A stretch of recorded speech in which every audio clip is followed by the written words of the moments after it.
carrossel. Ne demande pas la dette. Dis bonjour seulement. Alléluia. Soyez dans la joie. Soyez dans la joie. Soyez dans la joie. Amen, amen, amen, amen.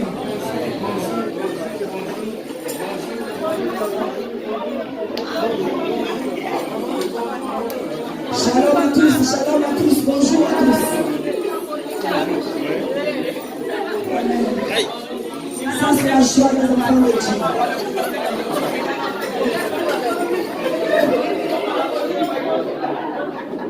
Alléluia, alléluia, alléluia. La Bible dit chaque chose à son temps. Nous sommes maintenant d'écouter la parole de Dieu.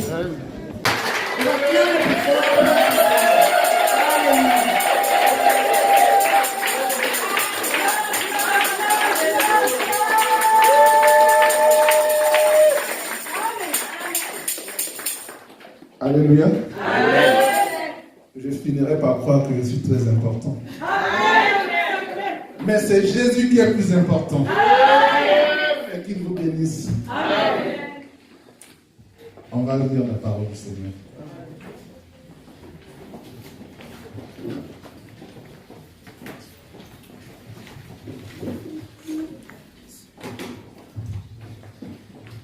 Nous allons poursuivre un peu ce qu'on a commencé la dernière fois.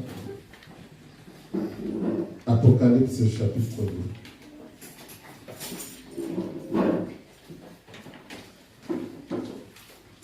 Verset 8.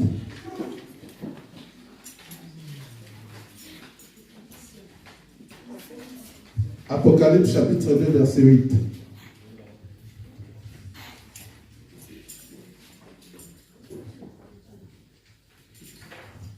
Si on fait la lecture, on va faire la lecture. Je lis dans le nom de Jésus-Christ. Amen. Écrit à l'ange de l'église d'Esprit, voici ce que dit le premier et le dernier, celui qui était mort et qui est revenu à la vie. Amen.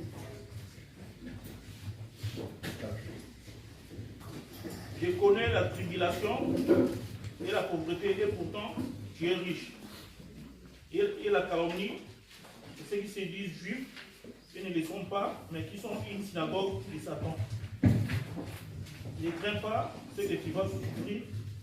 Voici que le diable va jeter quelqu'un d'entre vous en prison afin que vous soyez éprouvés et que vous aurez un tribut et que vous aurez une tribulation de 10 jours. Sois fidèle jusqu'à la mort et je donnerai la couronne de vie. Et celui qui a des oreilles écoute ce que l'Esprit dit aux églises. Amen. Amen. Amen. Amen. Prenons place. Que celui qui a des oreilles entende ce que l'Esprit dit aux églises. Celui qui vaincra n'aura pas à souffrir la seconde mort. Amen. Il s'agit donc de l'église de Smyrne. La fois dernière, Dieu avait permis qu'on commence par l'église d'Éphèse. Numéro 2 qui s'ensuit, c'est l'église de Smyrne. Et je voudrais attirer l'attention de l'Assemblée que le Seigneur, quand vous allez lire toutes les lettres aux 7 églises, vous verrez que même si ça commence de la même façon, écrit à l'ange de telle église. Mais après, le Seigneur commence différemment à chacune des églises. Et il termine aussi avec une promesse. Et chacune de ces églises a sa promesse qui n'est pas comme celle des autres. Smyrne, ce n'est pas Éphèse, ce n'est pas Pergame, ce n'est pas Sardes, Ce n'est pas Laodicée. Ce n'est pas non plus Philadelphie. Aujourd'hui, nous allons parler de l'église de Smyrne. Et notre thème, sois fidèle jusqu'à la mort. Sois fidèle jusqu'à la mort. Parce que quand on accepte Jésus, ce n'est pas pour s'arrêter en chemin. Quand tu rencontres un homme ou une femme et que tu veux faire de lui ou d'elle ton mari, ta femme, ce n'est pas pour s'arrêter en chemin. Nous nous donnons des promesses pour le malheur et pour le pire. Nous sommes unis jusqu'à la mort. Et que c'est la mort qui va nous séparer. Donc, on proclame fidélité l'un envers l'autre. Le couple n'arrive pas à atteindre ses objectifs. Toutes ces promesses chez des hommes ne restent que les paroles de la bouche. Ce n'est pas les paroles du cœur. J'ai même l'impression que certains hommes ou les femmes, je vais dire certains couples, ce n'est pas ce qui sort de son cœur. Il faut laisser l'homme faire sortir ce qui sort de son cœur. C'est pour cela que nous voyons, même quand nous évangélisons, il y a des gens qui nous disent, quand j'étais enfant, j'ai passé des calmants pour calmer la douleur. Si vous vous rappelez, dans le livre de Luc, Marc chapitre 15 verset 23, vous allez voir que Jésus sur la croix, on lui avait apporté du vinaigre et de la myrrhe pour pouvoir adoucir la douleur. Mais il avait refusé. Mais plus loin, quand nous voyons le livre de Jean, Jean chapitre 19, à partir du verset 39, nous voyons que quand on emmène Jésus, il a été embaumé avec un parfum et de la myrrhe. Donc cette ville de Smyrne était réputée pour la vente de la myrrhe, à travers laquelle on peut faire le parfum, ou de l'encens, ou des calmants pour des blessures, même pour des accouchements. On faisait prendre aux femmes ce liquide-là de la myrrhe pour adoucir la douleur de l'enfantement. Donc cette ville est née à cause de ce trafic. Trafic de la myrrhe. C'est pour ça que ça portait le nom de Smyrne. Et il y avait beaucoup de gens. Et c'est là une ville après Istanbul, Antalya, c'est Izmir. Une ville très touristique en Turquie. Mais aujourd'hui, l'église dont nous allons faire allusion n'existe plus.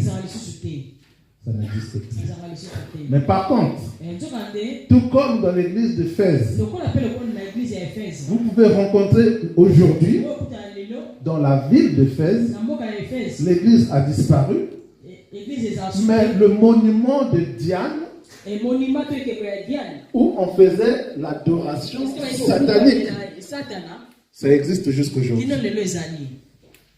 À Smyrne, aujourd'hui Izmir, l'église n'existe plus. Mais quand vous allez partir, les statues de Néron sont là. Mais pourquoi les statues de Néron? Parce que Néron, il s'est vu aussi grand comme un dieu. Et il a exigé à la population de Smyrne de se prosterner pour lui, de lui apporter de l'adoration, de lui apporter des offrandes. Et au meilleur, ceux qui s'étaient bien remarqués, on leur donnait même des diplômes qui leur permettaient de ne pas payer les impôts. Donc il y a eu la concurrence entre l'adoration de Dieu et celle de l'empereur Néron. Et c'est l'empereur Néron qui va faire développer cette ville par ce trafic. Et il va imposer à tout le monde de pouvoir lui apporter une offrande et apporter une adoration personnelle et obligatoire. La ville d'Izmir aujourd'hui. Les statues de Néron sont là. Mais l'église, elle, a disparu. Bien aimé, quelle différence nous allons voir avec les différentes lettres que le Seigneur écrit, qui demandent d'écrire à l'ange de l'église d'Izmir. À cette époque-là, le pasteur principal de cette église était Polycarpe. Le prénom Polycarpe. Je ne sais pas si quelqu'un d'entre vous a déjà rencontré quelqu'un avec un prénom comme ça. Mais il y a un prénom qui existe à partir de ce pasteur-là, Polycarpe. C'était lui le pasteur principal de l'église de Smyrne. Tout comme Timothée était pasteur principal de l'église d'Éphèse. Mais ici c'est Polycarpe. Poly veut dire plusieurs. Carpe veut dire fruit. Polycarpus. Carpus veut dire fruit. Donc ça veut dire qu'il y avait des fruits en abondance. Ça c'est le prénom, ça c'est le nom du pasteur de l'église. Alors donc le Seigneur dit, écrit à l'ange de l'Éternel, de l'église de Smyrne. Donc écrit à Polycarpe. Dis-lui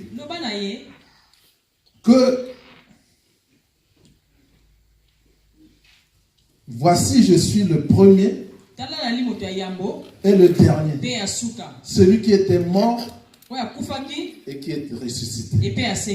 Tout à l'heure, maman nous a posé la question. Croyons-nous que le Seigneur est ressuscité? Nous avons dit Amen. Et nous savons que c'est vrai. Parce que c'est lui qui demande à Jean d'écrire ces paroles. Écrit aux églises, à l'église de Smyrne. Dis-leur ceci, que moi, qui étais mort et qui je suis ressuscité, je suis l'alpha, je suis l'oméga. Ça, nous pouvons même le lire dans Apocalypse 2, je pense bien, verset 18. Verset 18. Ah. Attendez. Non, chapitre 3, verset 11. Verset 11. Le Seigneur dit, non, je me suis un peu embrouillé, excusez-moi.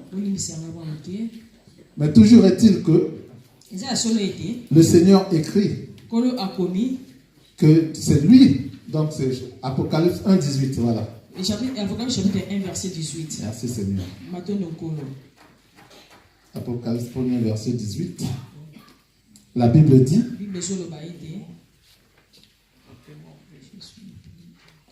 et le vivant, non, j'étais mort et me voici, je suis vivant au siècle des siècles.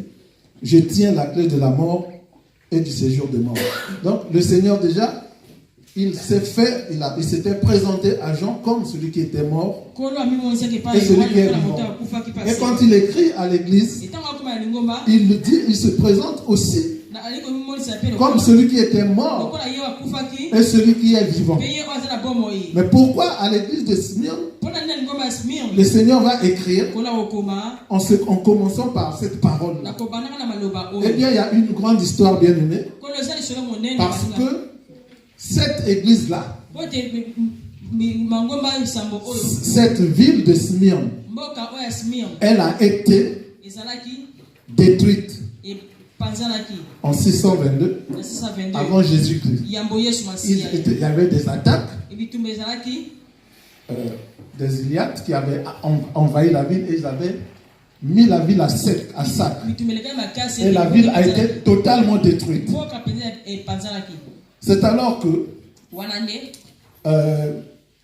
300 ans après, pendant la grande évasion d'Alexandre le Grand, il va venir rétablir cette église-là, cette ville de Smyrne. Il va rétablir en 345 avant Jésus. La ville va renaître de nouveau. Alors donc, c'est pour cela, quand vous lisez l'histoire de Smyrne, je vous conseillerais de lire le livre de Strabon. Strabon dit ceci, que quand Alexandre le Grand est venu pour reconstruire la ville, c'était une véritable résurrection. La ville est passée de la mort à la vie. Et là, vous allez retrouver, peut-être pour la première fois dans la littérature, ce terme-là de mort et de résurrection. Ça concerne l'histoire de la ville de Smyrne. C'est pour cela le Seigneur il se présente auprès d'une ville où on dit qu'elle était morte et qu'elle est ressuscitée. Lui aussi se présente en disant: celui qui vous parle, c'est celui qui était mort et qui a été ressuscité. Et quand vous allez lire toutes les églises, comme la dernière fois, il disait: ce que j'ai contre toi, dans cette église-là, il n'écrit pas ce genre de paroles. Mais dans cette église, il va écrire d'autres paroles. Voici ce qui est écrit. Le Seigneur dit ceci: je connais ta tribulation, ta pauvreté, bien que tu sois riche. Les calomnies de la part de ceux qui se disent juifs. Mais je connais tes tribulations. Tribulation, c'est un mot très difficile à expliquer. Mais dans la Bible, on ne donne pas, même le dictionnaire ne donne pas clairement la définition du mot tribulation. Mais il fait des approximations. Par exemple, il fait le rapprochement.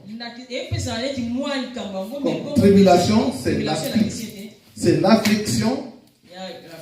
Ce sont des épreuves. Ce sont des détresses. Donc c'est la détresse. Le Seigneur sait que dans son église, il y aura des temps difficiles. Par tribulation, nous pouvons faire le rapprochement que c'est la détresse de l'église. C'est les temps difficiles de l'église. Parce que nous, quand on vient vers Jésus, il y a une grande joie. Nous sommes heureux de recevoir le Seigneur. Ton visage rayonne. Tu es heureux, tu parles. Tout le monde sait qu'il y a quelque chose qui a changé dans la vie de ce frère. Il y a quelque chose qui a changé dans la vie de cette sœur. Mais nous oublions qu'il y a des tribulations, qu'il y a des moments difficiles, qu'il y a le temps de la détresse. Le Seigneur dit qu'il connaît les tribulations. Ce qui me réjouit dans ce texte, c'est que le Seigneur dit toujours, je connais. Je connais. Donc il connaît bien. Tout ce qu'il y a dans ton cœur, tout ce qui se passe dans ta vie, le Seigneur connaît. Et il dit, je connais tes tribulations. Mais le Seigneur, si tu connais mes tribulations, mais pourquoi tu me laisses passer ce moment? Pourquoi me fais-tu passer par des épreuves? Nous pouvons faire le rapprochement très simplement. Le Seigneur a envoyé Moïse pour aller délivrer les enfants d'Israël. Il les a sortis d'Égypte. Ils ont passé un moment de joie avec des chants. Avec des chants. Ils ont traversé le désert. Il a fait voir sa gloire, sa puissance, sa grandeur. L'armée de Pharaon engloutie. Israël était dans la joie. Mais quand ils sont arrivés dans le désert, eh bien ils sont restés là. Les tribulations commencent. Beaucoup ne sont pas en eux. Pourtant, c'est lui qui a envoyé Moïse les faire sortir. Voilà le rapprochement. Le Seigneur est mort sur la croix pour nous. Et il a dit tout est accompli. Il a dit il y a aucune puissance de la mort ne prévaudra pas sur mon église. Mais il dit qu'il y aura des tribulations. Pourquoi qu'il faut qu'il y ait des tribulations? Bien aimé, parce qu'il faut une responsabilité personnelle. Quand tu choisis le Seigneur, c'est le pire. Amen. Regardez les disciples. Quand ils étaient avec Jésus, le Seigneur est parti. Des tribulations. Des tribulations. Prison sur prison. Il y a d'autres qui ont été tués. Voilà la vie du Seigneur. C'est pour cela. Bien aimé, la dernière fois, je n'ai pas pris cet exemple. Mais le professeur Tobois, celui qui, à travers lequel je m'inscris, celui qui, à partir duquel je me base, il dit ceci. Il avait invité un pasteur palestinien. Un Palestinien. Un arabe qui est pasteur en Palestine. Nous savons qu'entre la Palestine et Israël, il y a la guerre. Mais lui, il est pasteur là-bas. Et il a été invité à Paris. Dans l'église du professeur Tobois. Et puis, au mercredi, il y avait le rassemblement. Un peu comme chez nous, le mercredi, nous avons la prière. Samedi, il y avait le rassemblement. Les gens ne viennent pas. Dimanche, la salle était pleine. Et il a regardé. À la fin, le professeur lui a dit, voilà, nous avions été bénis de la présence de notre pasteur. Il a fini son séminaire. Le professeur lui demande, qu'est-ce que tu dis au peuple de Dieu? Il dit au peuple de Dieu, il dit, je vous remercie d'être nombreux aujourd'hui. Mais je vais vous dire une chose. Je suis très étonné de l'engagement, de l'investissement de mes bien-aimés ici présents. Dimanche, vous êtes là. Nombreux. Mercredi, nous étions là. J'ai essayé de sonner quelques-uns. Ils ont dit, vous savez, mercredi, c'est le jour des sports des enfants. J'emmène les enfants au sport. Samedi, j'emmène les enfants au sport. Donc, vous n'avez de temps pour le Seigneur que le dimanche. Mais nous, en Palestine, quand on dit mercredi, il y a le recueillement. L'église est pleine. Samedi, l'église est pleine. Dimanche, les mêmes personnes sont là. Mais ici, pour servir le Seigneur, vous donnez des raisons des enfants. Mais nous, quand on va à l'église, on se dit au revoir à la maison. Parce que tu ne sais pas si tu vas revenir. On peut rentrer, on vous abat tous. Voilà combien nous coûte l'évangile. Mais vous êtes dans un pays libre pour servir le Seigneur. Vous donnez des raisons. Je ne peux pas aller mercredi parce que mes enfants doivent aller dans notre église. On a déjà battu mes frères. Je suis resté seul. Voilà combien me coûte l'évangile. Bien aimé, ce sont là les tribulations. Je voudrais que toi aussi tu réfléchisses. Après ce témoignage-là de ce monsieur, de ce pasteur, qui lui, il va à l'église comme s'il allait à la guerre. Il ne sait pas s'il va revenir. Mais l'amour de Dieu a débordé dans son cœur. Il ne voit pas le danger qui court après lui. Mais lui, il voit ce qu'il attend. La rémunération. Pour cela, j'ai vu même, quand je faisais la préparation de ce culte, j'ai regardé des témoignages chrétiens.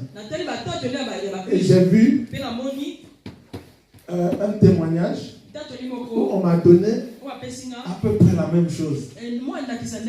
3 chrétiens sont arrêtés. Et puis la police est là. Dans les pays arabes. Il donne la Bible.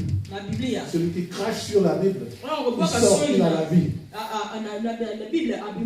Vous avez 5 minutes pour réfléchir. Les gens réfléchissent. Le premier vient, il crache un peu. On le libère. Le deuxième vient, il crache un peu. Le troisième vient, il prend. Il prend ce qu'il avait dans ses poches. Il prend la Bible. Il enlève le crachat.